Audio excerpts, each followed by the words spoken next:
Today's video is going to be a short one because I have been a very busy woman these past couple of weeks. If you follow my adventures on Facebook or Instagram, you already know that 2 weeks ago I was in Colorado, swimming at the United States Olympic and Paralympic Training Center.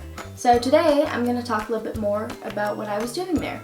Help support my channel and like, share, subscribe, and be sure to send me more comments because I love the feedback and talking to you guys. Even though high school swim is over, I compete year-round with a club team. So why exactly would I fly all the way to Colorado from the south and suffer in the cold to compete in a national para-swimming event known as the Jimmy Flowers Classic? Jimmy Flowers was a U.S. Paralympic coach who died in a climbing accident in 2009. Although I never met him, I do have a couple of connections to him. Before he was a Paralympic coach, he was an assistant coach at Auburn University, where I plan to go to college, and my club swim coach knew him. He told me all these cool and funny stories, and Jimmy seems like he was a pretty awesome guy. The meet is in his honor to celebrate people with disabilities, and his son and daughter even spoke for a bit before the meet started and reminded everyone there how loved and how special they were, which really touched my heart. First of all, it was so cold. It was 77 degrees and humid when we left home, and in Colorado there was snow and it was so dry. We don't have snow back home. We have one snowflake and all schools in a 100-mile radius shut down. And also, we don't have mountains.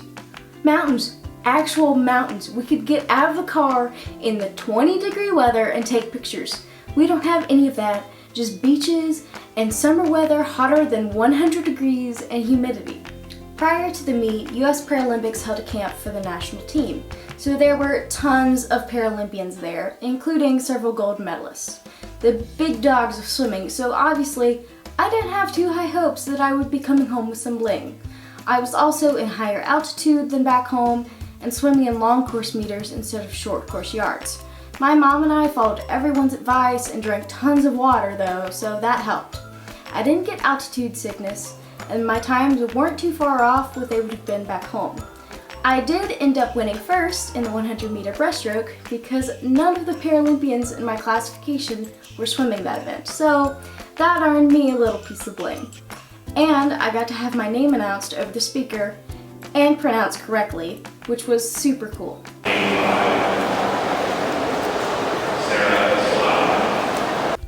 I had respectable finishes in my other events, but with at least 3 gold medalists in all of them, I didn't medal in those. Maybe by 2024, I'll be one of the ones that swimmers like me look up to in the pool.